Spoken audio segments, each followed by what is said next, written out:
Welcome to Kick Back with Chris. Kick Back with Chris, the martial arts podcast.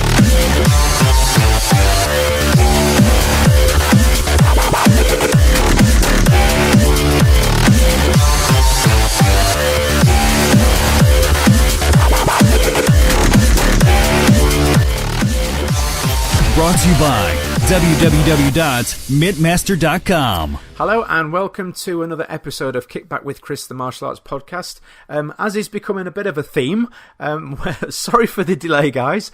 I've had a bit of a flat out time. I've had some time away for family things, and also I've just had another, which is a good thing. I've had another TV job sort of drop on my lap unexpectedly. I can't really say much about it at the minute because it's a pilot thing, so I can't really share any details. But as and when I can, I will make sure that you guys are all the first to know. So lots been going on, really. A lot of the news is a little bit out of date, so I'm not going to really touch on it too much. And not only that, but we've got a chocker episode this week. We've got David Lowe, who's going to be joining us to talk about, well, a million different things. I mean, I think a lot of people will know him from the various different things that he's been involved with in the martial arts over the years, obviously from his training and his teaching and his business work, and all the different things that he's done over the years. So we had a really long, in-depth chat. So much so that this is going to turn into a bumper episode. Actually, in fairness, it makes up for the couple of weeks that we've been away where we should have had episodes. So you get it all condensed into one massive episode. We're also going to be joined by guys at Art Martial, which I know you guys will have seen some of the things that I've been posting and sharing information. They're just going to pop on just to share a little bit about what they do, because I really do love the clothes that these guys put out. So they'll be joining us a little bit later on as well as our long overdue Matt Chat with Matthew Chapman, which is live from a caravan somewhere in a field. But you'll have to listen in later on to find out a little bit more about that one. So, things that have been going on, general news.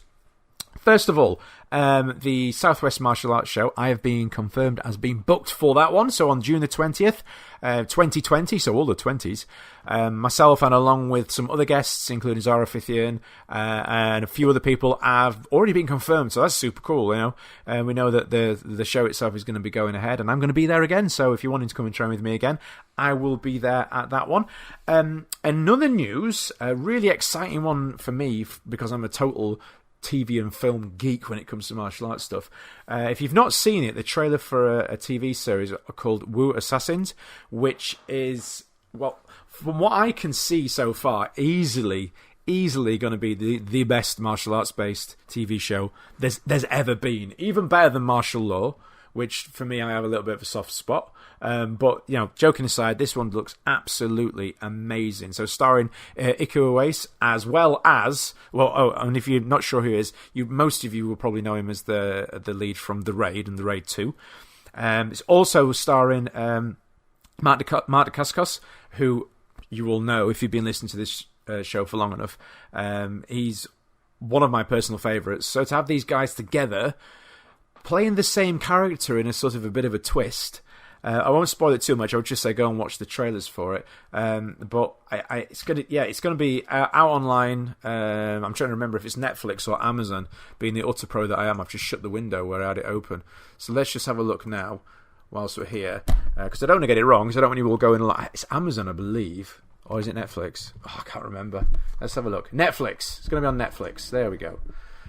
So yeah, go check out the official trailers because it looks absolutely fantastic. Really, really excited for this one.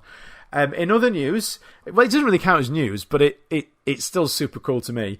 Daniel, who I'm sure some of you have seen the pictures for on Facebook, he actually, a month or so back, he was at the premiere for the latest Scott Adkins film, which has just slipped out of my mind as to what it's called. Anyway, he was there at the premiere in our t-shirt for the podcast, which was really, really cool. But he's managed to go one step further. Okay, he's managed to get a photo with Mark Zabka, Johnny Lawrence himself from The Karate Kid and Cobra Kai, in our t-shirt. So you can kind of say that Kick Back with Chris, the martial arts podcast, is now officially Cobra Kai registered and recognised. But no, it's how cool is that? Daniel in our podcast logo T-shirt with Johnny Lawrence himself, Mr. Cobra Kai. So I've actually posted those images on the Facebook group, so go check those out because it's really cool. But thanks to Daniel for his. Actually, I've just realised it's Daniel and Johnny Lawrence. You're lucky you didn't sweep your leg, mate. But no, anyway, enough of that. That's a rubbish joke. But anyway, super cool to see, and thank you so much for your support. I mean, for me, it's just bizarre seeing my podcast logo with these people, but keep it up.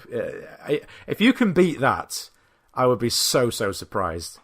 Johnny Lawrence from the Cobra Kai and the Karate Kid. That's just wow. That's cool. The next bit of news is the Fighting Spirit Film Festival. Now, this is one that I've been trying to get to for quite some time now, and it always seems to be that I've got something going on or it clashes. Now, this time around, it's on the 7th and 8th of September, and I'm hoping to be there on one or both of the days. And some of the cast from, fellow cast from Tribal will also be there as well, I'm led to believe. So pop along, it'd be cool to see some of you there, and it's a really, really good event, really, really worth supporting, especially if you're into martial arts movie making. And they also run a section of it dedicated purely to up-and-coming filmmakers, short films, and that sort of thing. So it's good. It's a good opportunity to see what people out there are doing in the independent scene, obviously with YouTube and things like that, and Vimeo. So go along, support this. It's a really, really fun thing, and they always tend to have some really cool guests there. And I don't count myself as one of those. I'm just going to be another geek that's there, loving the martial arts stuff. But obviously, if you do want to meet up there, then drop me a message, and I'll be around. Hopefully, both days, if not one of the days. But close to the time, I will clarify. What we're going to do now, obviously, with this one being a bit of a long one, is we're going to jump straight into our interview with Mr. David Lowe, who very graciously gave up his time, and I'll speak to you very quickly on the other side. You're listening to Kick Back with Chris, the martial arts podcast, brought to you by www.onlinekicking.co.uk. Okay, guys, so joining me now on the phone, we have Mr. David Lowe. How are we doing today, sir? Very well, Chris. Thanks a lot. Cool. I'm great, thank you. This is what I've been looking forward to getting onto for a little while now. It's been one of those sort of back and forth situations on Facebook. It's been down to me mainly with my scheduling and stuff, but I'm really, really pleased to get you on, and really interested to sort of delve into things. It's going to be a good chat, I think. Yeah, I'm really looking forward to it. Definitely. Excellent. So what I will say before we start is David very kindly sent me over a bio. Now, I asked this of most people when we do these interviews, and I must say this is not quite on the scale of a book, but it's a decent read. There's quite a lot on here. Yeah, I was talking to somebody earlier today, and I was delving back in my memory about an event at a particular time, and I said, was it 2003, 4, or 5? And he said, "Oh, you can't even remember the years now." And it's kind of like, well, that's kind of like that. I kind of like there's too much information, I guess. Yeah, So sorry, I apologise in advance. No, don't apologise for being busy in life. It's great to see. So let's go back to the start. Something I always like to do with our callers. Martial arts and how it began for you, and maybe why it began for you as well. That's a very good question. I suppose the story started of my interest in the Bruce Lee era. Okay. Because I'm 50. God, see, I can't remember my age now. I'm 56. We all do that. That's right. Yeah. And I remember as a kid looking having a newspaper. It must have been The Sun, and in there was something about Bruce Lee, and he was teaching you how to punch. And I remember taking the newspaper down to the shed in the garden, so I was secret, lock the door, and go into the shed, open the newspaper, and I remember doing these punches, just like basic straight punches. It must have been like kung fu type things that he was doing, the Wing Chun stuff. And I remember looking at it, I was really excited, and I thought, well, is that all martial arts is? It's just these punches, and that was it. And kind of like I remember thinking that, but it didn't put me off. And then got the David Carradine poster, Kung Fu, and that was the interest. Yeah. But nothing ever happened up until that point. Actually, I met David Carradine, funnily enough, at one of the Super Shows, but that's another story. Oh, wow. Yeah, seriously. Yeah, it all comes out. That wasn't in the bio, was it? No. Anyway, I eventually started an apprenticeship, and I was 16, and there was a shop floor, and these girls were all working in the ladies. It's all very female based up there, and I was down in the machine shop. And I remember going up there one day and got chatting to a couple of people, and I was talking about martial arts, and two of these girls were, as it turned out, red belts in ITF Taekwondo, and this is going back to 1982. Okay. And this is actually where Paul Coleman's academy used to be, Right. was where I actually did my apprenticeship. Very weird story, because he later on opened the academy there when it all moved away. And down the end of the road was Oxford Boys School, and in there was Ted Hopwood, who was Master Ted Hopwood, who was directly under Master Ree. Then it was only the UKTA. And it took me a month to get my act together, because it was always, and turn up to train, and then even then I had to go with somebody else to hold your hand type of thing, because it was so intimidating, Chris. But that's where the story started with Master Ted Hopwood. All those years back in the 80s. I mean, I started out in the 80s. I can relate to that whole scenario. Except none of my mates would go with me. They were like, we're not doing that. So I sort of I've told this story before. I used to kind of sneak in and sit at the back and make notes, and then go home and train in the garden. Yeah. The instructor caught on what I was doing and said, you actually going to come back and do a class? And I thought, well, I suppose I better do, really. And that was about 88 for me. So it was a bit later on, but. Well, not that far. Not that far. Yeah. Actually, sorry, you reminded me actually, because prior to that, in my local little village I lived in, there was a kendo instructor, and that was the very first time I actually went to watch, because I actually did watch that. I never actually took part of that. And he ended up, kendo was very sort of, few and far between even then for school-wise. And he ended up going to Japan and living out there, the instructor. But he was kind of like a catalyst to it all as well, because I was interested in that side of it as well. But yeah, I know what you mean. The hand-holding and going along feeling out of place. It's just cruel. Yeah, I think a lot of people can empathise and recognise it as well. I mean, even nowadays, it's the same. I've had, people book in, they're booking for a trial or they're booking for a pay trial, and they go, "Oh, well, my friend can't come now, so I'm going to give it a miss." Like, what? No, don't do that. Don't do that. Exactly. Don't do that. But moving on a little bit later on, it says mentioned here in 1985, you moved to California. Was it? Yeah, I was doing the Taekwondo, but in between that, I was training with a couple of mates who were doing karate. So me being sort of like thinking, Taekwondo was better than karate, I'd go and train with them just to have a bit of fun. And I was out kicking them. They couldn't get anywhere near me. But as soon as they got inside me, I was like being foot swept and landed on my ass and being gyakazukid or whatever. And I was thinking, what's this all about? I'm quite interested in this karate lark as well, mixing it up a bit. And I went to a seminar in Oxford with them, and it was all karate guys. I was in my IT. It was the early days TAGB, that was, so they just started. So it must have been 84. And Yamazaki was on the stage. Now he taught, those who don't know, Arnold Schwarzenegger in the Conan films. He worked on a lot of stuff. He's actually in the first one. He's doing the back kick on it. You've seen it? Yes. Yeah, he's very young there. And he was on the stage, and Prince Hiro of Japan was on the stage as well at the time. He's now the emperor, and I didn't know any of this at the time because he was an Oxford University graduate. Yamazaki happened to be there at the time, and he was the Oxford University karate chairman at the time, because the martial art was called Robukai, which is a pretty unknown style of karate. It's over here now. I think. Yeah, I can't remember. There's a guy over here who's the head over here now. But anyway, long story short, got invited over to a tournament to start with, and it ended up being us getting some sponsorship together. Believe it or not, a relative of mine in London worked for Motorola in those days. Wow. And we actually got sponsored. Our flights were paid for by Motorola. So we had it on our gis as well. We had Motorola on our bags. Yeah, it's mental. Cool. Yeah, he got a sponsorship. God knows how. It's not what you know, it's who you know. And Absolutely. We ended up going over to Anaheim, where the dojo, the Honbu dojo for America was. Yeah. And lived there for months and months. Slept on the floor. Did the Karate Kid bit, basically. Yes. There were three of us. There was the main dojo, wooden floor, and next door was Yamazaki's Aikido hall as well. And there was a little side room right next to the dojo. No windows. Only the window was out to the dojo, so it was all dark and stuff. and we ended up living in that room for many months. There were no beds at all. Wow. So we had to go down. The first few nights were on the floor, and I remember we were looking at each other, and we went, "We can't carry on doing this." So we went down to the local shop. Or there's actually the beach. It was on the beach, and we bought these blow-up, beach lilos, Chris. And we slept on those for a week. But every morning you wake up and off the beach lilo, or it was across the middle of you, or something under your back, or something. It was just pointless. So we got donated some mattresses by one of the students. Wow.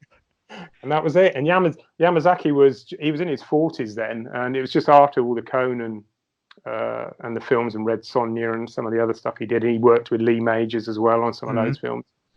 And we used to train 6 days a week, 3 times a day. We'd go and train with Fumio Demura down the road. He was only sort of a couple of miles down the road, who did the Karate Kid films. Yeah. Tak Kubota, we did some stuff with him because he was local. Kubatan fame, who invented the Kubatan. And a couple of other weapons masters. Mittmaster was another one who was like big in the 70s and 80s. So and it was a real learning curve. And when I came back, I went back to my then job, because I was an engineer. I was a tool maker.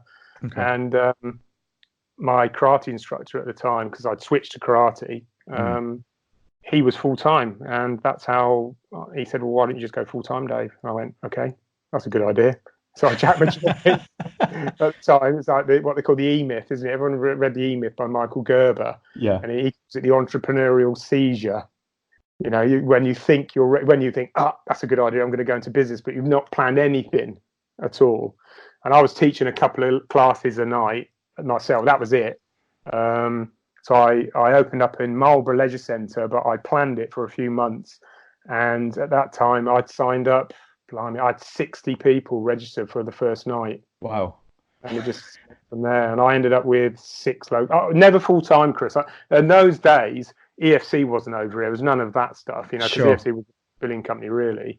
None of those concepts were over here from the States. And it was just really, some people had full-time academies, but very, very few. And so I was just like satellite schools. My main location was kind of like that area. So that's how that started. But that's the America thing, yeah. Absolutely. I mean, wow, what an experience. I mean, some of the names as well, just it's stuff of dreams, isn't it? To go to fly abroad, to sleep in the dojo, to train with these names. Phew, Easy. To have a time machine and go back and do that now, eh? Yeah, that's right. Yeah, I'd have a bed, definitely. So not long after that, obviously you mentioned on here you went into competing seriously as well. And how did you find that? What did you learn from that experience? Well, as we all go in, when we all start to compete, I remember I was talking to Master Tony Vella just recently, and he started Taekwondo the same year as me. I didn't know that. And he remembers Ted Hopwood in Wales at a tournament in Cardiff. And I remember traveling as a yellow belt to my first tournament with Ted. And over the years, we traveled with Ted Hopwood. And he was a successful construction. He ran a construction company with his brother, who's not into the martial arts. And he'd done really well then. And we used to travel to these tournaments in the back of his Rolls Royce, Chris. Wow. I remember going up to Coventry and all these other places. But we went to Cardiff, and that was my first experience of fighting. And it's like goes out the window. You got no experience, at all. You get in there, they go hajime or whatever it was in Korean, and you just go in there and beat the person up. It just doesn't work. So that was my first experience of competing. But from the karate side, I was always keen to experiment and get out there. My problem with the open weight with karate, I was just too small. Right. And so I ended up focusing on kata. And I got fairly good at that. My sort of like my goal really was to get as good as in our association. The Argentinians were brilliant, and the Venezuelans. There were big groups out in South America under Yamazaki because of the link through South America. And those guys, there was a guy called Martin Martinez who's from Caracas, and he was phenomenal. On par with Milan, the old kata champion from France, without a doubt. And I remember having VHS videos of these guys, and I used to watch them and train like them and try and get the moves and the snap and the feel of kata into that, and sort of progress from there. My journey really. I trained with the British squad under Tiki Donovan. Yeah. But I never really got into the England kata squad at the time because it was a bit unorganised in those days. So I did a few tournaments, but I competed in quite a few events, and eventually got up to. I mean, the big one for me was I won a big open in London, and there were 65 other black belts in it. That's crazy. Division. And I won that. And I was talking to, funnily enough, a guy the other day as well, and I never knew he was in the tournament. And he said, "I remember you, Dave, in London winning that tournament."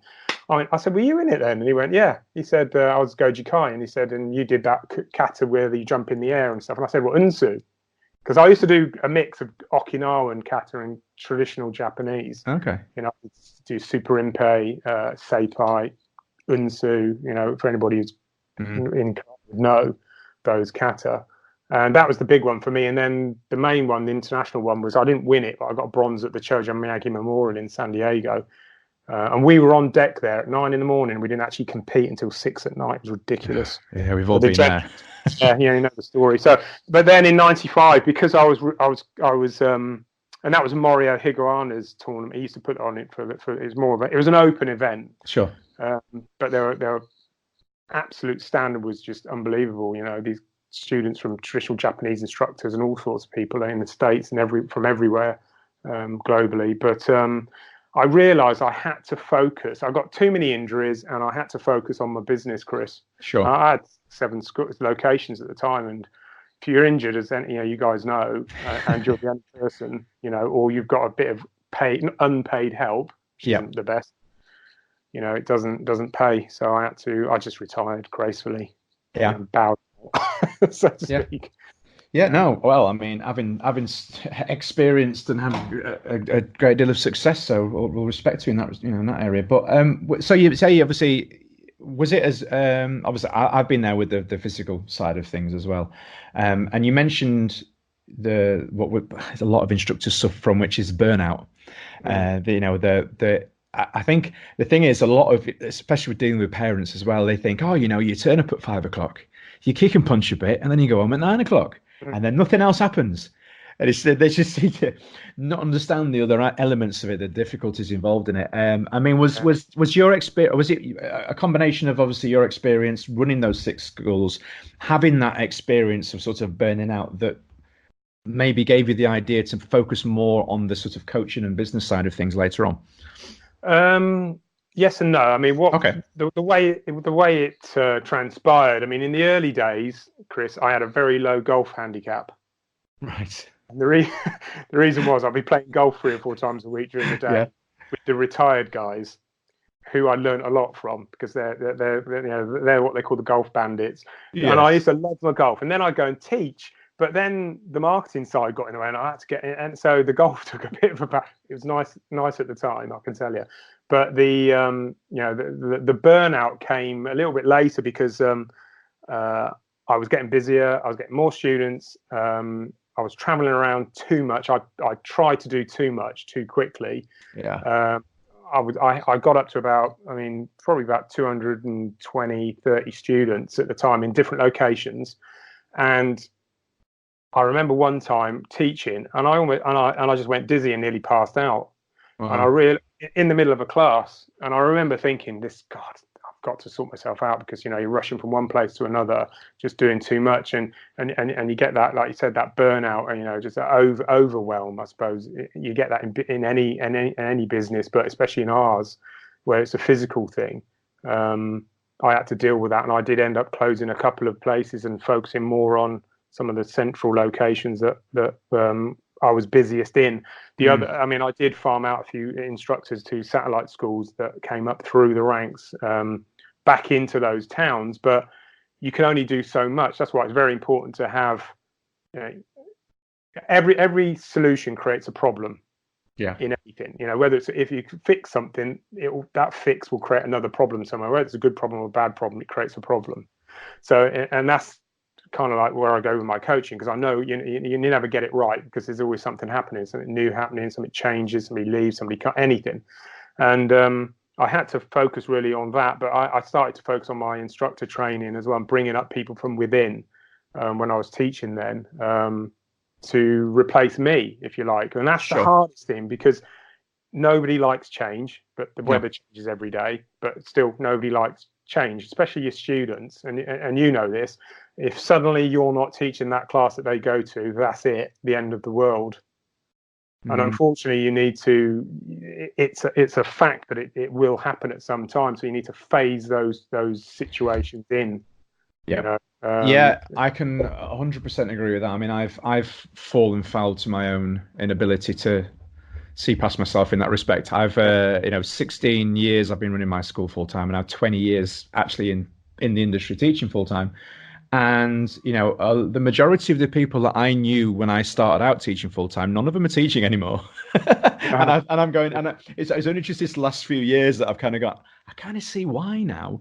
Actually, it's not because I've fallen out of love with it at all, and in any respect along those lines. It's more though that there are pulls in different directions from different places that need my attention as well. And unfortunately, because I'd sort of built my school up around me, everybody expected it to always be me, and I'm going through that process now of delegating a lot more. I've learned the hard way that it's important. Well, it's absolutely right. I totally get it. I mean, it's the personality-led business. Yeah. And there's an old saying, isn't there? Success leaves clues. And if you go and look at other people, I mean, this is hindsight and it's a nice thing, but if you look at other successful people, you think everything's rosy for them, but it isn't necessarily. But if you can model yourself on successful things, and I don't just mean martial arts. I mean, that's why we've got to think outside of the box. It was an old thing me and Chris used to say over the years. Chris Gill, when we were teaching, look outside of the industry. I know other people are saying that now, but we were doing that in the early days as well. And we didn't invent it. We learned it from somebody else. But you need to when you start out, it is only you, and that's the problem. So you do need to wean the students off of you, and if that means it's a change in whether people who wanted to be with you, they leave, but you get new blood coming in, they will accept the instructors who are now teaching them, because they are their instructor, if you like. And when you walk in the door, that's the treat, if you like, and that's where you want to get to.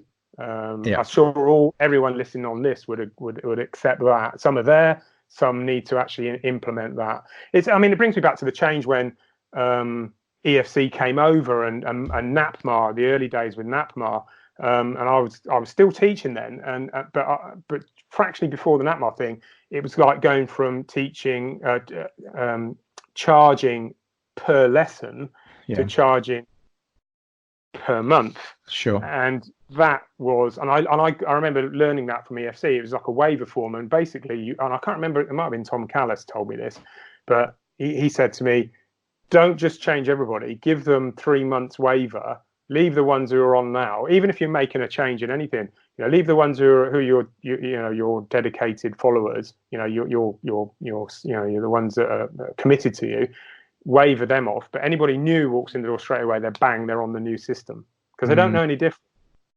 So that's the way it is. And if they question it about the past, say, well, it was that way, but it isn't now. That's the way we run it. And that's what I did when I went from sort of £5. I was £2.50 originally. Then I switched to £5 because my instructor was charging a £5. And then I went straight up to £25 a month. And to do that, but I did not class it on what they were paying before. I didn't say, oh, well, I times £5 by 2, and that's what they're getting each, and then that'd be £10. So it's 20. I didn't do it that way. I just said, no, it's 25 quid. You can train where you like, but it's £25. That's it, and it's not by the hour. That's how much I charge. You don't do it by the hour if you go down the gym. Yeah, I think it's fair to say as well. I mean, it's changing a little bit, but it is still there. I mean, and I've done it myself as well. As an industry, we do tend to undervalue ourselves quite significantly, I feel, anyway. I agree. There's a shift. It's changing. I think people are coming around to it a little bit now. I'm seeing it more and more now with the way people are advertising and promoting the schools. And I've been there and I've done it before as well. I mean, and the really ridiculous thing of it is, I've got my daughter, she's a competitive gymnast, even at 8. And the amount that I pay into that, I think, well, hang on a minute. Yeah. I completely understand the reasons for the costs and I respect it and it's fine. But then I remember at one point thinking, well, hang on. They're coming to my classes and not only are they getting the physical elements as well, but they're getting all of this extra stuff too. Oh, technical, yeah, exactly. And why am I not anywhere near this? So if that gymnastics school has sort of 700-800 students at that a month, hang on, I'm looking at this wrong, and it was a bit of a shift for me. And I'm seeing more and more people doing the same now, which is good. I think it's important that we value ourselves properly.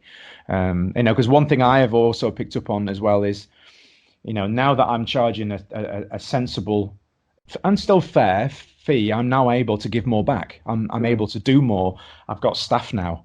I couldn't even have dreamt of having staff. I was thinking, where am I going to get that money from? I can barely pay myself, let alone pay staff. Yeah. But it's afforded more growth for the school, which is better for the students. So win-win for everybody, isn't it? Well, it is. It is absolutely.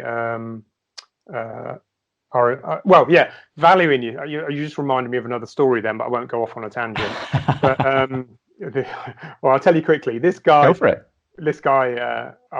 This is a story. Okay. I was suffering overwhelm. This is fast forwarding to 2004-05 when Biotomic moved for the final time to the location it's in now. Sure. And I remember traveling back home at about 6 o'clock in the evening, and suffering a bit, stressed out completely because it was similar problems. It was staffing issues. Sort of like we needed more people. We needed the right people in place. We needed contracts for them. We needed to do this, that, and the other. There was so much going on, and that was without all of the getting the gear in and doing other stuff. And I'd got a business coaching after this point, which was the catalyst for me and Chris launching what we called Biotomic Coaching or Victory Coaching in those days. Guys went through. Dan Woodruff included. He reminded me of the name the other day. I'd even forgot what we called it, and age again. And I was traveling home, and there was we lived in this little village, and there was this really nice pub, and it was nobody in there really, other than this one car parked out in the car park. And I knew it was Mick, the guy. I'd met him a few times because it had Mick 1 on his number plate as well. And it was a Bentley Continental GTC, so he was quite a successful guy. So I pulled up in there, went in there, sat down. He was there at the bar just having a drink, and I ordered a beer from the landlord. And I got chatting to him, and he said to me, he looked at me, and he went, "You look a bit stressed out, Dave." I went, "You're not kidding, mate. You're really not." And he said, "Oh, what's going on?" And I told him, and I said, "Have you got any advice that you'd give me, because you're a successful guy?" He'd made his money through car dealerships and franchises, buying up property and renting out which had shop fronts, and renting out the flats above in the 70s and 80s. Because he realized that people would eventually want to rent the shops, because in the old days somebody would have a shop and live above it. But not, well, that's when there were shops in the high street. Sure. And that's how he made his money, and successful man. And I said to him, "What's the one piece of advice you give me?" And he turned around, he looked at me and he said, "Don't employ anyone." I said, "Bit late for that, Mick." And then he said, "No, seriously." And he reached into a bag they had on hanging from the stool, the bar stools. Yeah. We sat on those because this is a really old bar. They'd used one of those pieces of wood cut from a tree type of bar. Wow. And it's right. You sort of put your pint on, it tilts over. Yeah. And he pulled this book out, and it's pretty tatty. And he put it on the counter on the bar, and he pointed at it and he went, "Dave, that's the book that changed everything for me." Oh. And he said, "You need to get this book and look at it every day, and just use it as a guide through your life." And I said, "Oh, I won't swear by it. Okay, I'm going to go and buy that book." Wow. And it changed my life. Yeah. It actually did. Fantastic. Could you share that? Do you know what was the name of the book? Do you know? Well, there you go. You see, now you've just taken the bait, you see, Chris. Because that's the story. Yeah. But the story is true. but the book part isn't, Yeah, right? love it, Because, love it. because what I've just done is what you want, you watch a film, you have a story, you watch bloody Coronation Street, which is what they call the Seinfeld story, which never has an ending. Yeah. So there's always something. Oh, what happens next?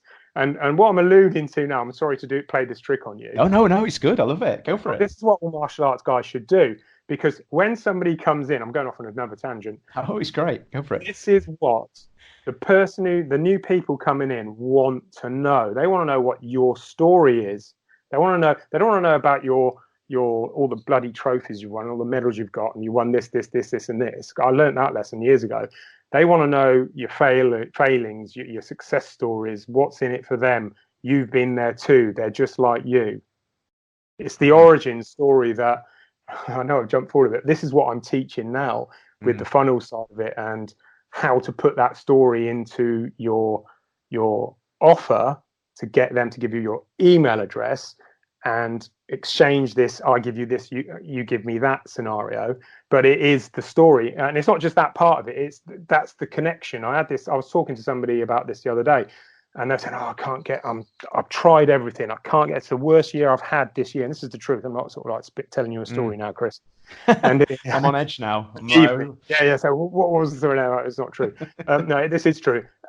And I said to him, and I said, well, maybe you should try some viral marketing within. Use what you've got within. He said, I've tried that, and they don't do anything. And I said, well, maybe. I've asked them to share things on Facebook, and I've got one person share out of 50. And I said, well, no, well, okay, that's because you're not taking enough action on it and making enough noise about that thing. Keep doing it. But the thing is, you're still advertising. He showed me his leaflets, Chris. You're still advertising the same way that either everyone else is in your area, or the old way. Learn, respect, life skills. Blah blah blah. All the usual bullet points that you see. It's that won't sell it anymore. It's the story. And just if you look outside of our industry and just watch the TV, watch a film, and find out what the story is in the film. That's the story. Yeah. And that's what you should be pumping into your marketing. Because the definition of marketing is, there's plenty of sort of like definitions, but most people think of sales and marketing as the same thing. It's not. But marketing is, I used to think of it this great big void that is full of stuff that you can't really pinpoint. It's kind of like, well, it's this and it's a bit of that. Marketing, in a nutshell, is the definition of marketing is changing someone's belief to yours. Right. Yeah, totally. That's great. And that's what you do. That's brilliant, actually. It's brilliant. I've never thought of it that way, but yeah. Well, there you go. So, and I learned at the time. So, and I kind of only figured that out recently. Well, I've actually you've segued nicely into what we were going to talk about at the end anyway. So we'll jump straight into that. The return to coaching. I would say you're sort of the for those that don't know, it's maybe the coach to the coaches, to the current generation, some of the people out there now that are doing this. Obviously I'm aware of what you've done previously, and also even now I've got this epic mini biography in front of me. But yeah, you've decided. So was there a catalyst? Was something, a point you thought, I want to get back into this again? Was there something there? Yes. I got back involved with the martial arts industry with Top 10 sport, and taking over the IP of Kicksport, which is another story.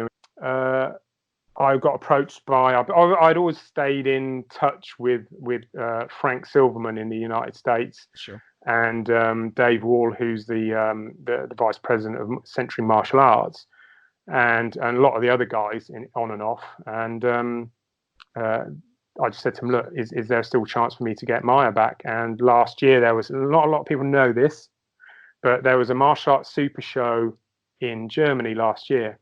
Yeah. In Dortmund. Marcus Litka ran it, who is the Century guy out there.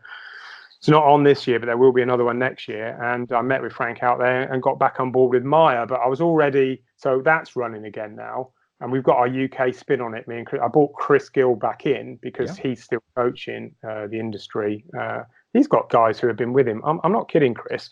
He's got guys we were coaching back in 2006. Wow. Still with him. Wow. That's crazy. I mean, he coached. Yeah, It's a great endorsement. He is. Yeah. I mean, that's to him as well. I mean, because when we were running our coaching back in the Biotomic days, and a lot of the guys listening would have come up to our 90-day planning days. We used to do for systems, and Dan Woodruff went through it. I'm pretty sure maybe you came up to some of them. I can't remember. Possibly. I can't. Yeah. Gordon Bircham. Yep. He was one of ours. Dan Woodruff was one of ours. There was loads of guys who went through our coaching system. Paul Pausick, I've coached him.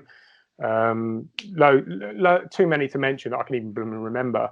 But we had such a strong following then that at the time of what I call the implosion, where I went through my breakup and left, Chris went through a divorce. This is actually what happened. We exited what we were doing because our lives were in tatters, if you like. I'd lost my income, I'd lost my relationship, I'd lost my daughter. I went through all of that. But the love of coaching again was always there, because I always wanted to help anyone in business, whether it's martial arts or whatever. If I could help them learn what I'd learned and see success in return for me helping them, the reciprocity in it all for free. It doesn't matter. I mean, I'm doing some stuff for free with people right now because I want to. I need to get back into the industry. So but B, I want to see them succeed. I'm passionate about the martial arts anyway. Sure, which you can probably tell. But I'm like you. I want to see the kids be developed, and I believe that children's martial arts is the best vehicle for life skills for kids. Period. It's the best. We're the best people to teach kids life skills. You look at football and that rubbish. Yeah. And I just can't go to. I used to go to the football matches with my stepsons, the lad who's running Biotomic now, and the parents were just unbelievable. It was ridiculous. So and that brings me on to Andy Schumann and our our Safe Kids program as well, which is being launched at the moment, which is like for helping the martial arts schools educate, help the kids be stronger, be prouder, and be more confident from another angle, not just teach them in the martial arts schools, which is quite exciting at the moment. Oh, so is that the little teaser there? It is. Well, a lot of people don't realise that Andy Schumann wrote. He was the co-writer, but he was the driving force behind the original Little Ninjas program that NAPMAR ran back in the late 90s, early 2000s. And Melody Schumann is absolutely fantastic, and that was his wife at the time. I had no idea he'd written this until about a year ago, and I just hooked up with him again on Facebook, and he told me the story, and it was like, bloody hell. And he said, I'm back. He said he's in the ATA. He's in a very traditional martial arts taekwondo group, the biggest globally in the United States, the ATA. Yeah. He's high ranking in there, but he's written so many programs and done so much stuff that's great content. And he said that people don't realize that, I was the catalyst behind that. I've done this, and this, and I've got this new program. And I said, well, I need to come out and meet you at the Super Show. You're going to be there. He went, yeah, I've got to stand there. He's like, great, let's do something. And it's a great. I mean, if anybody wants to know more about it, just message me on. I was actually going to say that if people are wanting to get in touch with any of you, with regard to any of this or any of the other things we've covered, what's the best way for them to get in touch? Is it through Facebook or email, or which is your preference? Well, do it on Facebook. Email is david@davidlowemarketing.com. You can email me there. The Safe Kids thing is the new thing. We've got a load of things in the pipeline that are coming out. We're piloting the Safe Kids program at the moment. Right now, as I speak, there's 4 school owners in the UK who are helping us pilot it. 1 in Norway and 1 in Germany at the moment, and we are looking for a few others just to help us, just to anglicise it, if you like. Sandy's aware of that. Yeah. So there's that, and the other thing is the funnels. Yes, which, is another big subject. Absolutely. Well, we've got a couple of minutes if you want to just broach on that before we finish. Yeah, for sure. I've always been dabbling online with things. I mean, in 2006-07, Chris and I, unbeknown to us, we actually built a sales funnel. We didn't even know it wasn't even called a sales funnel then.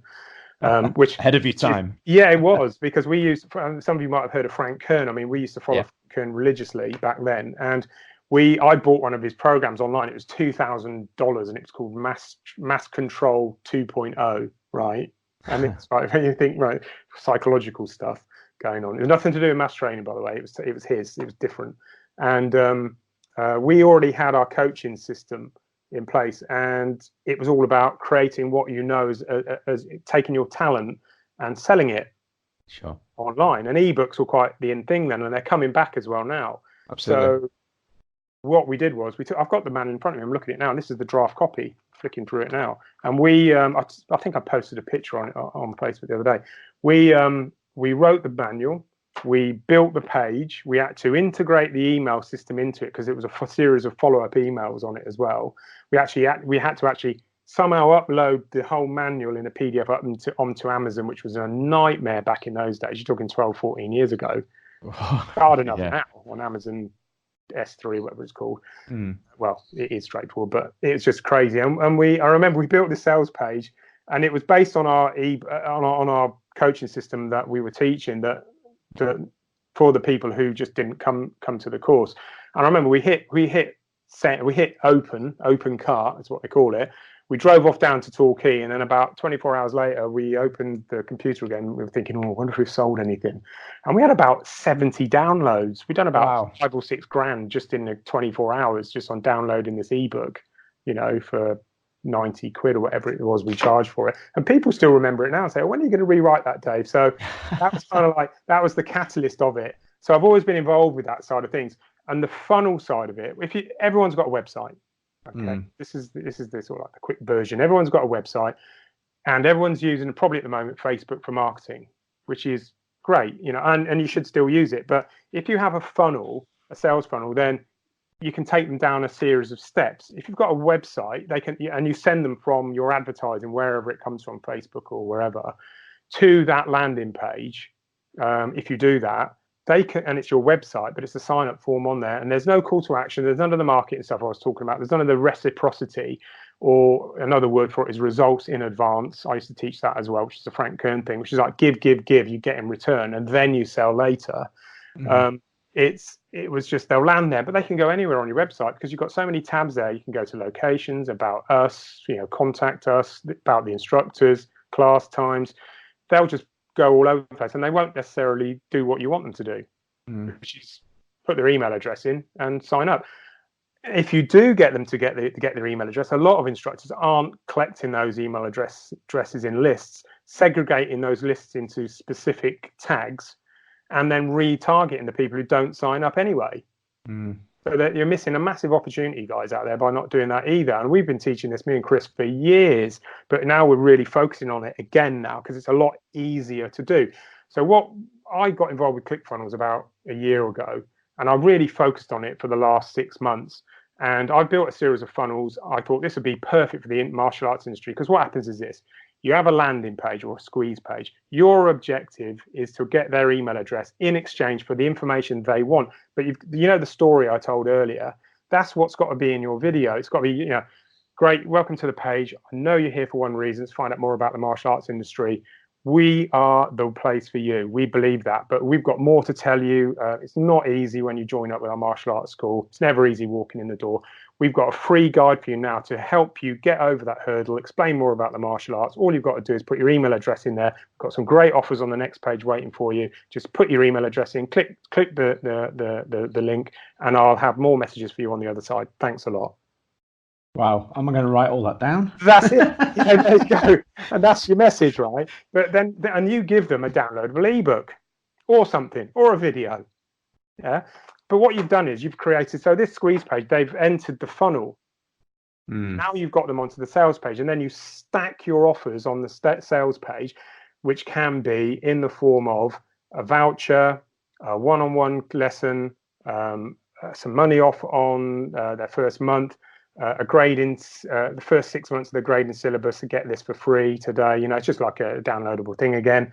And you stack all that, and you say, and all that for $29.99, or all that for $49.99. And but you add the stack at the end of, you add it all up, say this is worth this much money. A one-on-one with me is worth £100. You know, this voucher is worth 25. You stack all that and say all you're paying today is 49. Yeah. Now, Yeah, and the beauty of all of this as well is the thing that I like, and I think this is the objection that sometimes people have. But the beauty of it is this is totally irrespective of what you teach. You can still teach the most traditional of traditional styles in the most traditional way possible, but still have all this at the front end as well. I think sometimes people get a little bit irked by it. Oh, it's too salesy, it's this, but it's the world that we live in now, isn't it? Yeah, it is because you're getting all this stuff because of social media and exposure now, and all the advertising you see. You know, you zone it all out. But if the thing is, right, it can be as salesy as you like or as traditional as you like, but as long as the message is there. Absolutely. These landing pages, or this squeeze page series of funnels, are editable within minutes. They're drag and drop. You can put whatever, you can change your offers, change your messages. You can point them off in different directions into other funnels, which are for other specific classes you teach, or you can just do it in one. So the message is there all the time. You haven't got to wait hours or days or weeks or months for your bloody first time I swore then, your webmaster to change something. To change, I swore I wouldn't swear. Okay, I've had worse. I've had much worse, and iTunes still haven't flagged it yet, so it's okay. That's good stuff.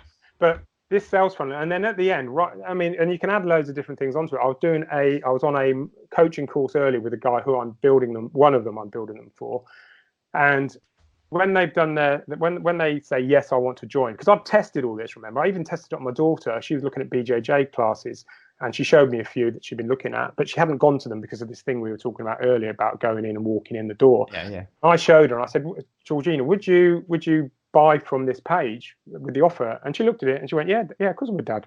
In fact, she said, I'd rather do that than walk in the door. I'd rather get it now.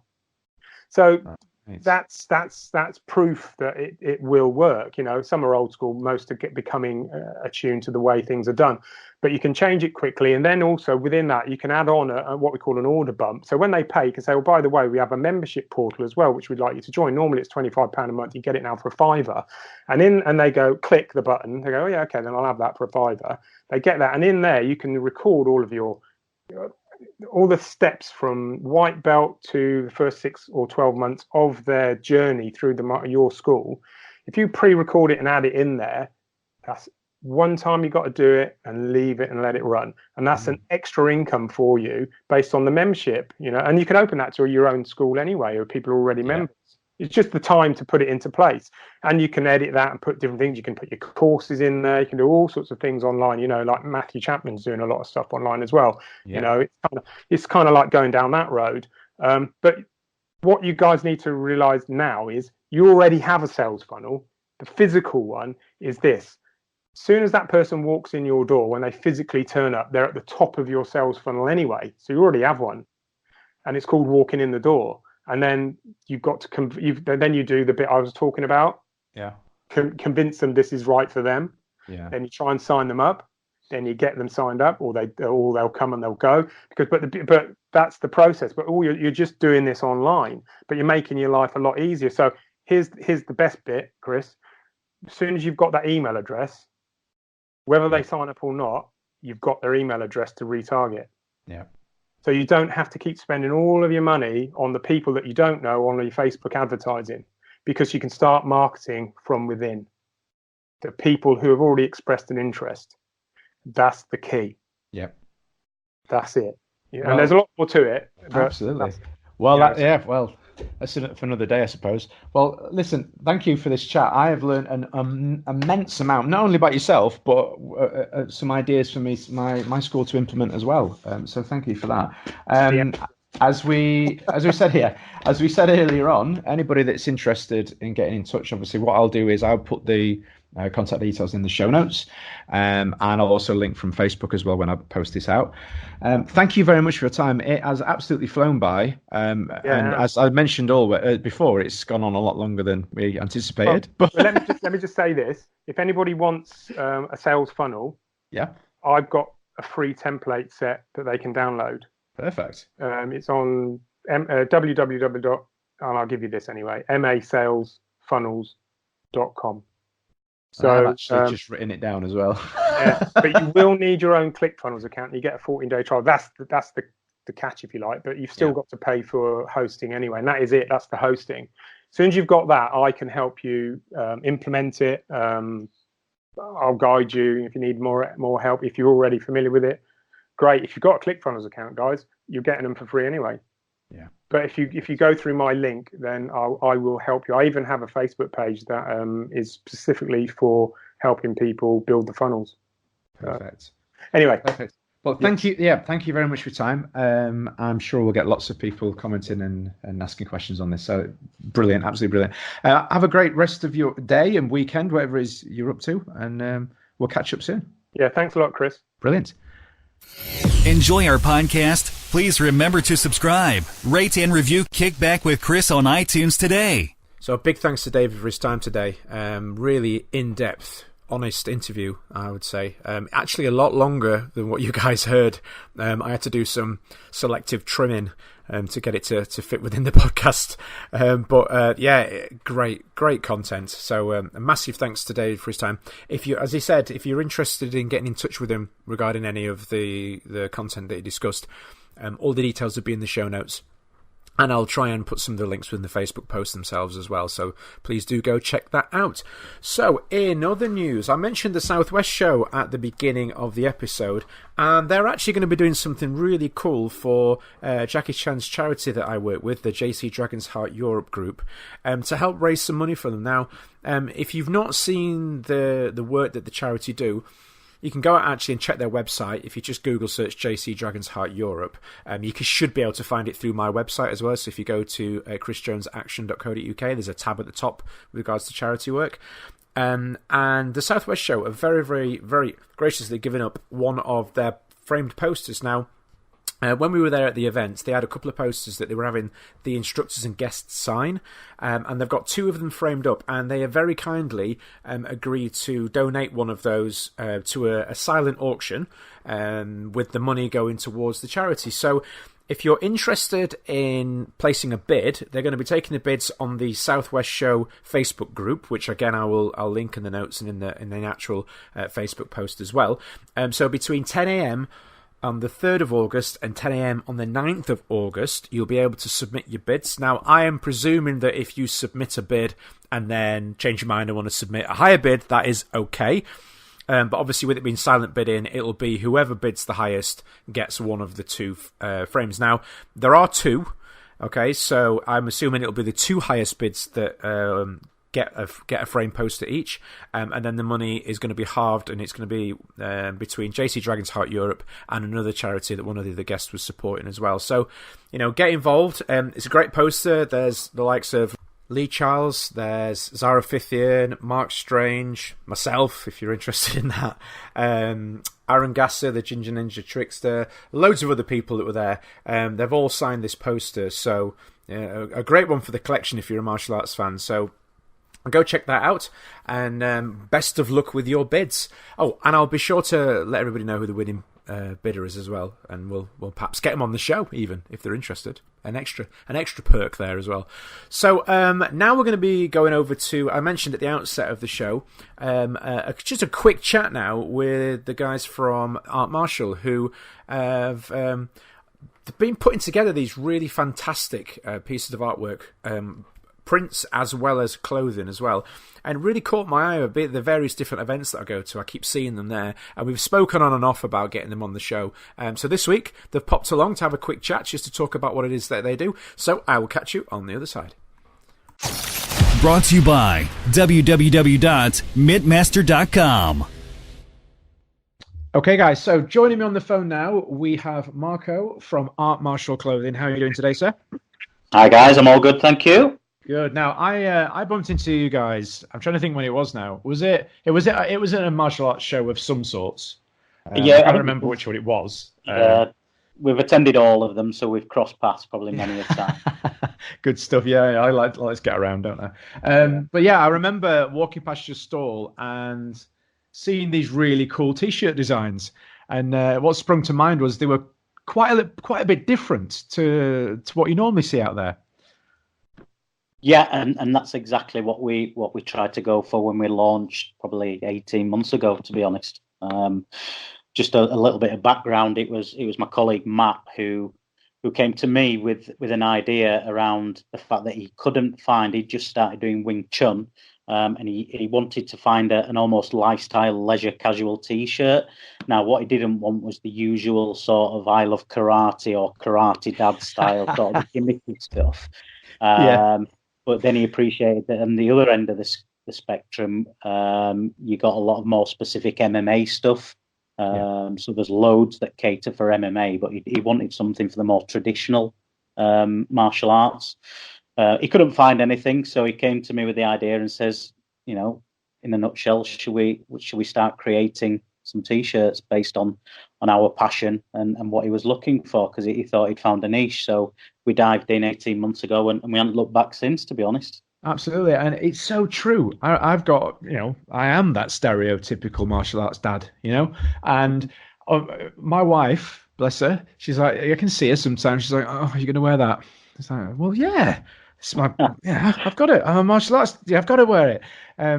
But yeah, you're right. It's always the same, isn't it? And then there's also that sort of stereotypical group of people you see walking around in the MMA gear, and you look and you think, there's not a chance you've done a day of training, mate. No way. And they're walking around like tough as nails in their MMA top. But I think you're spot on with that. I think the listeners have seen me wearing one of your very cool designs with it's like a blossom tree, isn't it? With the I'm trying to remember what it is. Japanese, isn't it? That's right. Yeah, so it's a blossom tree with the sort of bag hanging down from it, the knockout punch bag. And that's another thing about our designs, is that we didn't really want to go all in around this is a martial arts design, etc. We just wanted to create a cool, stylish image that just sort of gave a nod to martial arts. Yeah. Now that differs across some of our designs, but certainly with the one that you mentioned, the blossom tree, that's absolutely been our number one seller since we started, and for obvious reasons, because it's a really good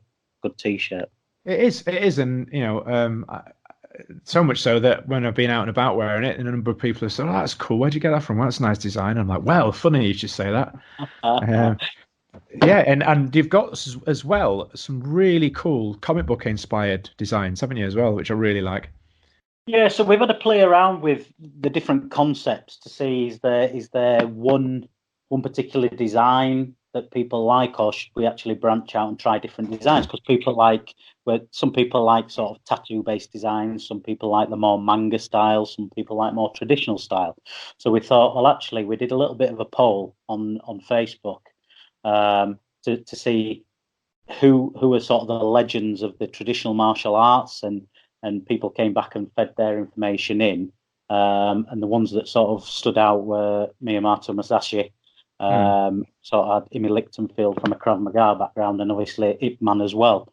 So we thought, rather than just do the usual self-portrait, let's create almost a comic style. There's been a lot around Marvel and things like that at the moment. So we used that as our sort of guideline and created these comic strip type ones. And again, at the events, these have gone down extremely well. And actually, from an art print perspective, because obviously we do art prints as well, they've gone down really well, and people are really appreciative of what we've done. So, yeah, from a feedback design perspective, we couldn't be happier, really. Cool. And if I'm right in thinking from what I've read as well, for the eco-minded people out there, there's a specific way in which you're dealing with the clothing as well, isn't there? I can't remember the details exactly. Maybe you could elaborate on it. I can, yeah. So actually, we were really adamant that we didn't want just to create a cheap T-shirt with just the usual vinyl print. We wanted to create something that was ideally organic, natural, created in fair share factories. And we also wanted to provide a print that was slightly different from the vinyl, so it was slightly more long-lasting. And we took probably 3 or 4 months to find the right garment. We tested so many different garments, and we eventually found one. And actually, from day one to present, we've stuck with that same T-shirt. So from consistency It's exactly the same T-shirt, and again, it's organic, made in a fair share factory, as I've mentioned. We pay a little bit more from the production side, but we certainly feel it's a better overall product that you're getting. Yeah, I mean, and I'm not just saying this because I've had one, but I do go through my fair share of t-shirts in this job, and some of the stuff that I sometimes get sent as like promotional stuff, or with sponsorship deals I've had in the past, you wash them a few times and they're wrecked. Yeah. Whereas with this one, because I like it, I've been wearing it a fair bit, and it still looks as good as when I got it, which is really cool. So. Some people say that. Some people say it's a detriment to us, really, because it lasts a little bit too long, so they don't have to buy another one. But, never mind. Wait, you just have to keep making new designs, won't you? Absolutely. On that subject, actually, weren't you recently having people give their own feedback and ideas as well, which was a really cool idea.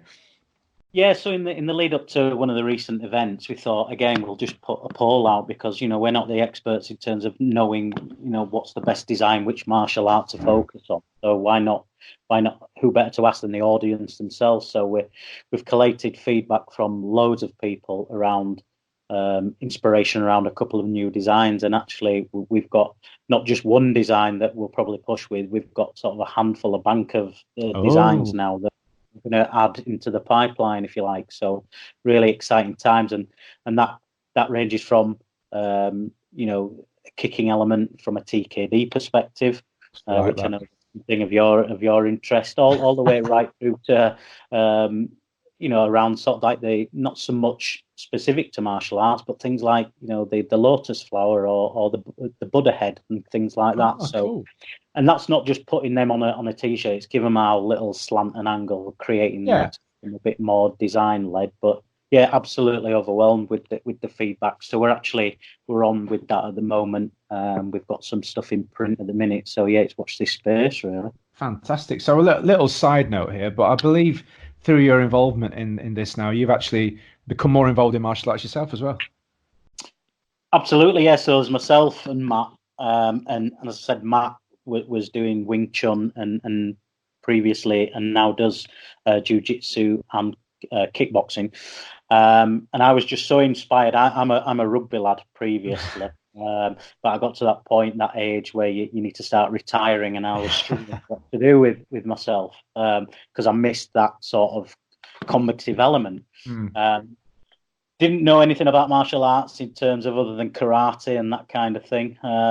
So I had a look at local clubs and found one for Krav Maga, went and did the trial, and I've not looked back since. I've enjoyed it. I've been going twice a week now for over a year, and brilliant. Learned so much, and actually I've developed a new network of friends, which has been superb. Even better still, even better. Cool. So the listeners out there, where can they go to take a look at the designs and maybe pick up a few whilst they're there as well? Yeah, so we've got a dedicated website. So if they go to artmartialclothing.com, and then they'll see everything on there. So we're constantly adding new designs. We've got T-shirts and vests on there. We've got sweats and hoodies, and we're actually creating more hoodies in the run up to sort of, I know we're in summer, but towards autumn now. And actually we went live a couple of weeks ago with our women's range as well. So a select few designs for specific women's cut T-shirts as well. That's cool. So we're forever expanding. We're still a small 2-man business. But we've got big aspirations, and the support that we can get just helps us keep going, really. So, fantastic. Yeah. So, what do you say? Do you reckon we can do a bit of a listener deal today? Then, what can we do? I think so.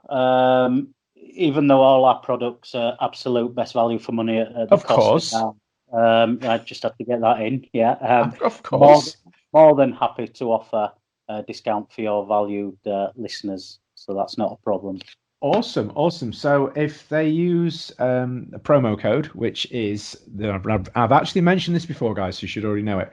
If you use the promo code CJ19, okay, you'll be able to get yourself a discount. What level of discount do we think we'll be able to do for these awesome people if they get on and buy some T-shirts in the next week or two? You've actually caught me in a good mood. So if they use that discount code CJ19, we'll actually give them 20% off. 20? 20, Blimey. and 20% off anything and everything that's on the site. Right. Well, what I'll say, that's actually very generous. Get out and get it quick because he might change his mind. don't hang about. Is this now? Can people order from all over for these as well, or is it just within the UK, or can you send them out further? We've got a big network of UK, but we actually span the globe. We've got a big following in the US, and we've had orders from over there and from sort of Western Europe and as far as Australia, to be honest. So wow. Okay, so wherever you are in the world, because we know we've got some people out there that are listening all over. Get yourselves a deal, 20% off. I'm actually tempted. 20% off. I might go and get some myself. Well, thank you very much for popping on today for a quick chat, and yeah, all the best with everything. So I think it's a cracking range of shirts and stuff you've got going on there. That's great, and thanks for your time. I can just finish with one yes. update we're really, really excited about. Go for it. Because of the success of our design-led clothing, we've decided to create a training apparel brand as well. Wow. Yeah, we've just had the concept logo created by one of our artists. Really, really pleased with it. So actually, we're going to start moving into sort of the crossover workout wear. So not necessarily we're trying to replace people's club wear, because we appreciate, people wear their clubs and are affiliated to that, but people go to the gyms, they like to show that they're into martial arts. Again, so we're putting that together at the minute. So keep an eye out on the website and our social media for updates on that. So we're really excited. That does sound cool. Very cool. Yeah. Well, as I say, all the very best with it, and we'll catch up again soon. Thank you very much, and I look forward to putting all them orders together for your lovely listeners. Fantastic.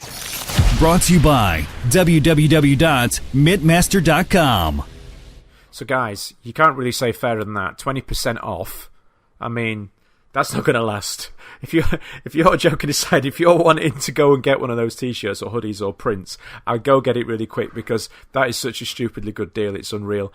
Now, what we actually didn't mention in the quick chat is that as well as getting a 20% discount, every time you guys buy one of those t-shirts or hoodies or prints or something, a small portion of that is going to go back to the podcast to help us with our costs. So you're not only are you getting a really, really good deal in that you're getting 20% off, but you're also helping to keep the show going as well. So, everyone's a winner. So please do get on board and help these guys out. It's a great setup business, and I really do love what they're doing. So go get involved and help them out. So bringing us to the end of the show, it's time to catch up with Mr. Matthew Chapman, who this week, as I said at the outset of the show, is live with us from a caravan somewhere in a field in a distant part of the UK. So let's go over to Matt, and then I'll catch you at the end for the end of the show. You're listening to Kick Back with Chris, the martial arts podcast, brought to you by www.onlinekicking.co.uk. Okay, so joining us now live in a caravan from somewhere, in a field, or is it in a camp holiday place? I don't know. Yeah, I'm down in sunny Weymouth. Right. Down in Dorset, and it's beautiful. Sun's out, beach is amazing. Water's a bit cold, but you can't complain, really. You are in England, of course. So, just to explain, you've not run away and started a new life in Weymouth caravan, no? Okay. Summer holes with the kids. Mittmaster on tour, very cool. In my caravan, imagine rocking up to gyms and parking up my caravan, teaching for a week, and on to the next place. That's not a bad idea, is it? That's actually a really good idea. Tax-free, living off the grid. Unfortunately, I've got a family. Damn it. Suitcase full of money. Otherwise, I'd do that. I would literally do that. I'd get a motorhome and just tour from gym to gym, teaching for week to week. Yeah, that'd be great. Oh, if only, eh? Hey, I know. Pesky family. Oh, I know. So, August is upon us. Indeed. Officially. It's that time of the year where most school owners are shitting themselves because they're thinking, where have all my students gone? Or if you're like me, you've been doing this for so long where you kind of go, oh, thank God it's quiet for a bit. Because we know what's coming. Yeah, that's right. September rush. That's right, September rush, and it hits you whether you're prepared for it or not. Yeah, I mean, even if you're terrible at advertising, you should get that boost in inquiries in September when new activities are being planned for kids and parents are free from kids finally when they go back to school and then can start getting back in shape themselves. So, yeah, it's a big one. It's the biggest, I think. Bigger than It is. January and February, don't you think? Absolutely, yeah, and being prepared for it in some way, shape it, whether it's just psychologically or with systems in place. I've already started thinking about it now. We've already got all our promotions have gone out, and we're revising our booking system, trying some new things. Yeah. So you've got to be ready for it. And one of the things I find is that if you're not ready for it and you get this rush of, new people starting up, it's quite hard to keep them for a long time. So your retention seems to drop if suddenly you've got, loads of new beginners in your classes and new kids and you haven't got enough assistant instructors on the mat and your classes are rammed and then your old students are moaning because the classes are so busy. So you do need to plan and how to deal with this kind of, especially if you're hitting the marketing hard across various channels, you need to be on it. Yeah, absolutely. And, one thing that we've started doing recently, which is, it's pretty stupid that we've not been doing it before, really, is just keeping tabs on class numbers and training habits across the school. Because I know certain nights where if I can avoid getting new starters in there, I will, because it just helps to manage the because we've ended up with nights where you've got far too many people all of a sudden just drop on your school and like, oh my god, when we're going to put all these people. If only I'd have realised that this evening was busy, and then I wouldn't have offered it out as an option. You've got to track it, haven't you? Yeah, you definitely want some dedicated beginners classes or courses that you're running in order for beginners to go somewhere so that you can focus on them. Because the worst thing you can do for a beginner is just chuck them in a class with a load of experienced people, because no one wants to train with them, and they're surrounded by people who look competent and confident and makes them feel worse. It's you're really not helping your business out if you do that. So either a dedicated class would be perfect, and if you can't do that, then at least a group of beginners all starting together so they can work together, and then usually an assistant to help them all the time so that they're not left on their own. Yeah. One thing I did, one really basic thing I did as well is just, I know there's a lot of people who use automated stuff and online stuff, which is great, but I just had a series of clipboards with nails on the wall, old school, and from first call to sign up to class to join in, I had all these clipboards, and I just moved them down the clipboard. That's genius. So that I knew I could pick up the clipboard at the end and I could go, there's 8 bits of paper on there. That's how many people have started. And it just was so, I found that easier, a bit more tactile than there's nothing wrong with tracking online. But I think this is one of the things that martial artists prefer, actually. With all of the amazing technology we've got, we actually like bits of paper moving across and like to see stuff physically, because we like to deal in the physical world of, people punching us and kicking us. So that idea is genius, dude. I love it. Oh, well, I have a good idea occasionally. Once every year, and that's the one. That's it. That's I'm done now. But actually, that doesn't count because that's a previous year's good idea. Oh, okay. I'm still waiting for this year's to materialise. But no, just having that physical manifestation of the student moving across your system, from intro to sign up to first class to to first grading, is really nice. I like that, because then you can just pick up a board and see who's at that stage, right? Yeah, absolutely. And if you're looking at your, maybe let's say you've got, for me anyway, I've got the first board with the inquiries, and then a second board with all my first class introduction classes. If that one starts piling up and there's not so many going to sign up, then there's something going wrong between first call and sign up. And obviously you don't want that pile getting too big. And it also means that if you can identify that issue, but you can call them back as well. You can email them back because you've got that clipboard with all those people's details on there. Just obviously make sure you're following your GDPR rules. Yeah, not leaving it in the middle of the dojo, right? That's such a good idea, dude. I'm super impressed. If I had a school, I would do that next week. That's the second time I've impressed you in 12 months. That's that's good. That's a record. We don't talk about the first time. No. I can't even remember what it was now. It wasn't anyway. Cool.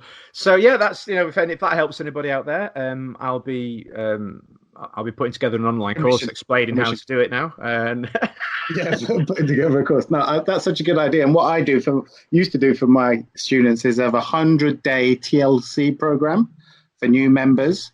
So TLC obviously stands for Tender Loving Care. So it was 100 days of activities that I or staff did to make new beginners feel welcome. Because as we all know, the first 3 months is the critical phase before they get bored after a year or two. So getting them through that 3-month learning phase, we had a whole system of things that we did, as in texts that would go out, emails that would go out, access to the online portal so that they could train at home, little mat chats with them once a week just to see how they're doing, bonus content, mini privates, all of that, just to make that transition phase as smooth and as pain-free as possible for them. So if you can write out the listeners like a 100-day plan for how you're going to get someone who's a bit nervous about coming to the point where they're just raving about your classes and recommending it to anyone left, right, and center.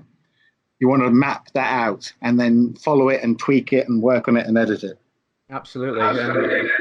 Having as many of these processes in place, it helps. I mean, for me, I've got the automated the sort of follow-up past my joining, because I'm how do I describe it? I'm not. Well, it's not that. I am antisocial, but I'm not a very empathetic person. Empathetic, yes. Same here. I don't really care if you're sad. If that sounds horrible. Love it. You know what I mean? So, this is like therapy. It's brilliant. I know. Well, it's just what I'm like. Well, it's not that I don't care. I just don't really give it much thought. It's like, oh, that's a shame. So, those press-ups hurt. Okay, well, it sucks, doesn't it? Carry on. Yeah, exactly. You're finding your first grading hard. Oh, well, kind of the point. But I have all these systems in place so that they get asked. How have you found your first 3 weeks? Do you have any questions? So then when my inbox pings and it's going, oh, thanks for asking, and I'm like, I'm going, yes, I'm such a caring instructor, but really, it's automated. Yeah, it's automated, because otherwise I won't ask, because I'm so focused on doing everything else that I'm not really thinking about, is and this is being honest, I'm not really thinking, has Billy settled in, or does Fred know how to tie his belt? I'm not really thinking about those things. No, because you're juggling a lot of plates and dealing with a lot of fires. Exactly. So automate all of that if you can, to get it out there so that people recognize the fact that you are interested in how they're doing. Yeah. Even if you're not. but obviously you are, because you want them in your class and you want them training. It's just with everything that goes on with running a business, customer care, which, is essential, it just kind of gets put on the back burner, doesn't it? Because you're dealing with classes and problems and gradings coming up and equipment orders and T-shirts and insurance and licenses and blah, blah, blah, blah, blah. So if you can automate that, that's just an extra, and you should automate as much as you can, right? So that you can just focus on bigger and bigger tasks and the stuff that really matters. Yeah, because I'm very much. I mean, I'm making myself sound like a right Hitler. No, it's not. It's not that I don't care. It's not at all. It's just I very much live in the now. I'm very focused. Like if somebody comes in and has a question or can't tie the belt or whatever, then of course I help. But I'm not thinking sort of ahead, going, well, might they be unsure, or unless somebody comes up to me and goes, I don't know something, then I presume that they're okay. I'm not one of those people for sort of thinking ahead like that. So having it all automated, we have everything done, even birthday. Birthdays are the biggest one. The system's set to send out a happy birthday message of the morning of the birthday, so that if they do, I mean, most people get emails to their phones now, so it's Billy's birthday and he's 7, and Billy's mum gets an email that says, happy birthday, Billy, hope you have a great day, and they think it's great. Oh, thank you. And it is. Even though it's automated, you had the thought to create the automated system in the first place to wish your students happy birthday. Yeah. So you've just applied it once and it carries on forever. So that's great. I think that works well. Yeah, and then we carry that process on right the way through to, I mean, we've got it set so that we know approximately when they should be due to move to different grade groups. Just to give them a 3-month warning of, you're going to start needing sparring kits soon. So do you want to do you want to order it now just to spread the costs, or do you want to do this? Do you want to do that? And it just simplifies it, and it also takes away that, oh, you didn't tell me that, because that's what great. Yes. You didn't tell me that. That's a common one, isn't it? Yeah. So well, I think you'll find I did. So yeah, it just helps if it's, and for the time it takes to set up initially, it's worth it. It's just so much easier. And what the alternative is to set up all the automation on the other side of the business, the admin, taking care of all of that sort of stuff and the gradings and stuff, and then focus entirely on customer care. That's the other way of doing it. So you can just take care of all the day-to-day business of the business, and then you can just be calling students and schmoozing and chatting to parents. And I know some instructors like to do that. It all depends on your personality, doesn't it? Yeah. If you're gregarious and chatty and love working the floor with the parents, or if you prefer to automate that. And that's a great thing with martial arts schools. You can run it any bloody way you like. Yeah, on the mats, I'm anybody that's done any of my workshops or any of my classes will know I'm quite lively. You've seen me teaching. I'm quite lively, and energetic, and interactive. Yes. In reception and off the floor, though, I am literally the most antisocial, grumpy person you'll ever come across. Do you know that's why that is? It's because it's 20 years of having people come up and complain to you. Yeah, totally. If you had a gym manager who dealt with all the complaints, and all you had to do was go out and just chat and check everyone was all right, it'd be a lot easier. Yeah. But because we're constantly dealing with problems year after year, and it's the same problems, isn't it? Why isn't my kid graded? Why is that kid graded? My arms hurt when I do press ups. So it's just, I don't like sparring. What can I do about that? I don't like the way you're treating my kid. Lad, it's repetitive, isn't it? Mm-hmm. So that's what kills it for a lot of us. We're like, not the same problem I've had 5,000 times. So what we really need is gym managers, I think, to handle all of that. And then we can just be, teaching fantastic classes and doing customer care. All right, I'm going to get the job description. Let's get it typed up and get it out today. And that's the next step. Cool. So generally, though, hold on. When I've gone to, because I teach Mittmaster seminars all over the UK, when I go to gyms as a gym manager, the owner and head instructors are way more relaxed because they just don't have to deal with any of that stuff. It's like, I'm not happy about the grading. It's okay, speak to the gym manager, they'll take care of it. It's just like you could just hand off all these, and then the gym manager can deal with all of that. And, they understand that, they're getting paid for that. So it's definitely worth considering at some point. I need one of these gym people. Or dojo manager or whatever, No, I like this gym. Gym manager. Yeah, I like that. I'm gonna look at that. That's It might be worth, like, if any of your listeners have a dojo manager or someone, or who deals with customer complaints / management, day-to-day admin, if they could let us know if it works, if it's considerably reduced their stress and allowed them to focus more on taking care of the students. Yeah, let us know. That would be good. So something I've seen you've been up to as well is, obviously, we're the original match at. Let's just get that straight. Yes. Before we go any further. Yes. Of course. Let's just so everybody's clear on that. No, joking aside. But no, I've noticed it's a new venture, is it? Or is it a new site or business, or just because you're nice? No, I was reflecting on the time when I was selling my school. And it was a stressful time because there's some issues going on.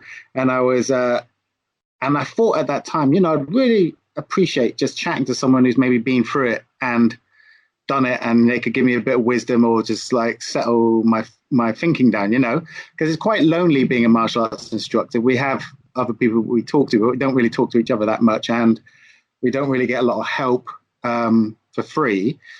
So I thought, well, screw it. I'll just have a chat with instructors for half an hour, 45 minutes on my way to teaching private lessons or seminars. So each morning for the last 2 weeks, I've been in my car just chatting with instructors about the issues that they've had, and it's been really good. So like martial arts therapy? Yeah, well, just someone external, because the problem I found, like when I was selling my business, was I was going around and around in my head and I couldn't see like ways out. Got caught in like negative thinking. And if I'd only had someone external who would say, actually, Matt, look, you can do this, and this, it would have really, really helped me. So that's what I thought I'd offer for other instructors, because obviously I've gone from teaching 10 people in a sports all the way to owning a full-time school with like 400 members for a decade, and then selling that school and moving to online. So I've covered a lot of ground in the last 25 years. Yeah. So I just thought I'd try and help people out. Well, that's very good of you. And so far the feedback's been amazing. Like, people have said it's really helped them see different perspectives, different ways of doing things, and helped them overcome hurdles. So I'm quite happy with that.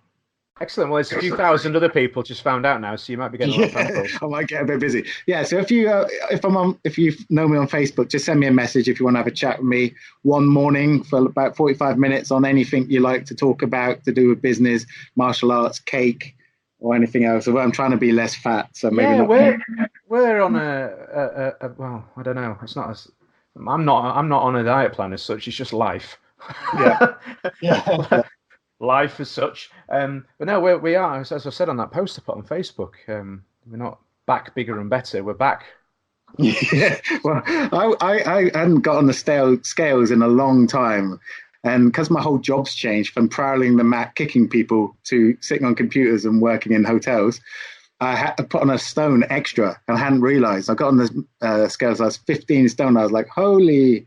So, yeah, I'm cleaning it all up. So all the hotel food's gone, and I'm back on low carb, lots of veggies, lean meats, and it's going well. The weight is coming off, so happy. How's that going for you in a caravan? Well, I feel right because I'm cooking my own food. So I'm not having like sausage and chips and fish and chips. I'm being a good boy. Very good. Oh, good to hear. Well, get back to your caravan holiday, and we'll catch up next week, hopefully. Yeah, we'll do, matey. Thank you. Nice one. Cheers. Cheers. Brought to you by www.mittmaster.com. I've got to say, I think somebody should just give us a TV show. Oh, I always love that chat with Matt every week. It's brilliant. Well, the Matt chat, not the chat with Matt. We don't get it the wrong way around. But no, it's great to catch up with him again after a couple of weeks off, and always good fun and always very informative and lots to learn and think about as a school owner. So I'm hoping, fingers crossed, back to some sort of normal schedule now. A couple of other things going on away from teaching and podcasting and stuff that I'm hoping don't clash too much with this, and we can get back to some sort of normal routine. If you're interested in being in the show in the coming weeks or in coming months, please do get in touch. I'm always looking for new guests and new angles for ways to work this. So, again, get in touch and we'll see what we can work out. I am, as I've mentioned previously, able now to get out and about and do these recordings away from the school and away from the studio. So, if you want me to come over to your gym or maybe to your event, whichever, we'll see what we can work out. But thanks as always for your continued support, and thank you to those people who've asked about where I've been when we've had a bit of time off. Really do appreciate your support in that respect. So, as I say, should be back to normal now. Well, as normal as I am anyway. But yeah, thank you again, guys, and I'll hopefully, all be well, catch you again next week, if not the week after. Thanks again, guys. Bye.